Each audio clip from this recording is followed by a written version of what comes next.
Saya akan jelaskan sedikit yang berkaitan dengan kematian. Tolong perhatikan semuanya. Allah berfirman di dalam surah Al-Anbiya di ayat 35, Allah berfirman, kullu nafsin dha'iqatul maut wa nabluukum bisyarri wal khairi fitnah wa ilaina turja'un. Kullu nafsin dha'iqatul maut, setiap jiwa pasti akan mati. Wa nabluukum bisyarri wal khairi fitnah, dan kami akan uji kalian dengan kejelekan dan dengan kebaikan. Fitnatan ay ibtila'an wa imtihanan, sebagai cobaan dan ujian. Wa ilaina turja'un, dan kepada kamilah kalian akan dikembalikan. Bahwa kematian merupakan satu kepastian. Setiap orang pasti akan mati. Allah berfirman dalam surah Ali Imran di ayat 185, kullu nafsin dha'iqatul maut wa innama tuwaffawna ujurakum yawmal qiyamah faman zuhzi'a 'anil nari wa udkhilal jannata faqad faz wa mal hayatud dunya illa mata'ul ghurur. Allah berfirman dalam surah Ali Imran ayat 185, kullu nafsin dha'iqatul maut, setiap jiwa itu pasti akan mati. Pasti akan mati. Wa innama tuwaffawna ujurakum yawmal qiyamah, dan kalian akan disempurnakan ganjaran kalian pada hari kiamat. Faman zuhzi'a 'anil nar wa udkhilal jannah faqad faz. Barang siapa yang dijauhkan dari api neraka, dimasukkan ke sorga, maka dia adalah orang yang sukses. Wa mal hayatud dunya illa mata'ul ghurur, dan tidaklah kehidupan dunia melainkan kehidupan yang menipu. Allah menyebutkan dalam ayat ini bahwa setiap jiwa pasti akan mati. Jangankan kita, hatta Nabi Muhammad SAW, Allah berfirman, innaka mayyitun wa innahum mayyitun, sesungguhnya engkau Muhammad pasti akan mati, dan mereka pun pasti akan mati. Pasti akan mati. Dan setiap jiwa pasti akan mati. Siapa aja? Apakah dia anak, bayi, remaja, sudah tua, laki, perempuan, orang kaya, orang miskin, dia pejabat, dia rakyat jelata, semua pasti akan mati. Siapapun dia, sehebat apapun, sekuat apapun, atau dia punya kekuatan atau penjagaan, atau dia penguasa atau pejabat atau siapa saja, pasti mati. Pasti. Kalau memang sudah datang ajalnya, tidak bisa dimundurkan. Dan umumnya manusia takut dengan kematian dan lari dari kematian. Tapi tetap mati itu pasti akan menjemput dia. Qul innal mauta alladzi tafirruna minhu fa innahu mulaqikum.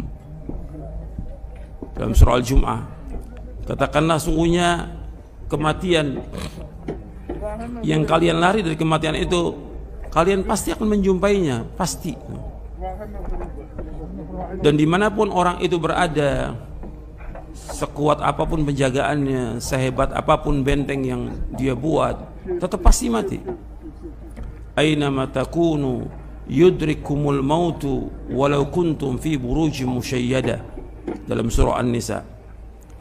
Di mana saja kalian berada, pasti mati itu akan menjemput kalian, meskipun kalian berada di benteng-benteng yang kokoh. Dan kita ingat bahwa semua pasti akan mati. Ini sudah ajal, nggak bisa dimajukan, nggak bisa dimundurkan.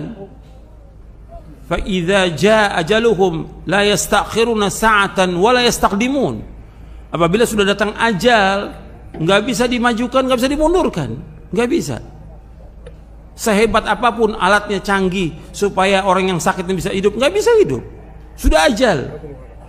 Orang yang sehatnya bisa mati mendadak, nggak bisa ditolong apapun juga. Kenapa? Itu sudah datang apanya? Ajalnya. Berarti jatah rezekinya dia sudah habis. Jatah rezekinya dia sudah habis. Jadi ketika datang kematian, ini sudah ajal, cepat atau lambat, sehat atau sakit, ada wabah atau nggak ada wabah, pasti mati. Pasti. Semua manusia pasti mati. Jadi nggak usah kita takut yang berlebihan tentang kematian, jangan. Ada wabah takut ke masjid, takut sapnya rapat, Di mana iman antum? Yang suruh ke masjid siapa yang suruh? Allah dan Rasulnya SAW. Yang suruh merapatkan saf siapa? Rasulullah SAW. Antum ingat Rasulullah yang menyuruh. Kita wajib taat kepada Rasulullah SAW. Sami'na wa ata'na. Insya Allah nggak nular. Nggak nular. Tempat masjid, tempat yang aman, tempat yang bersih, yang dilindungi oleh Allah Ta'ala. Tempat yang terbaik di muka bumi dari semua tempat yang ada di muka bumi ini. Yang paling baik masjid. Kata Rasulullah SAW dalam hadis yang sahih riwayat Muslim. Jadi kita jangan kemudian ribut tentang datangnya ajal. Sedih wajar manusia. Tapi kita ini semuanya milik Allah. Allah yang mencabut nyawa ini dengan malaikatul maut. Dikembalikan kepada Allah semuanya. Jangan kemudian orang tuh nggak terima, istrinya meninggal, suaminya meninggal, anaknya meninggal, orang tuanya meninggal. Ini ajal. Kita harus terima semuanya karena ini milik Allah. Maka yang kita ucapkan apa? Innalillahi wa inna ilaihi raji'un. Kita ini semua milik Allah dan kita akan kembali kepada Allah. Pasti udah. Kita milik Allah. Jadi nggak ada yang menciptakan kita kecuali Allah. Ketika Allah cabut nyawa itu miliknya Allah. Kita harus sabar dan harus redho.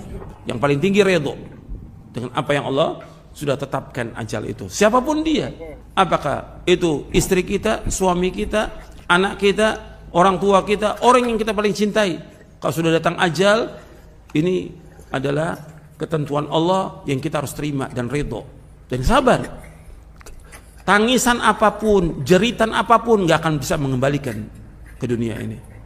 Nggak bisa. Orang menjerit, teriak-teriak, nangis sekencang apapun, nggak bisa kembali. Orang sudah meninggal. Yang ada kita ucapkan innalillahi wa inna ilaihi raji'un. Kita ini semua milik Allah dan kita akan kembali kepada Allah. Allahumma ajurni fi musibati wa akhlif li khairan minha. Allahumma ajurni fi musibati, ya Allah berikan ganjaran kepadaku dari musibah ini. Wa akhlif li khairan, gantikan yang lebih baik ya Allah. Itu permintaan yang diajarkan oleh Rasulullah sallallahu alaihi wasallam. Mudah-mudahan bermanfaat. Wassallallahu Muhammadin sallallahu alaihi wa ala alihi wasallam.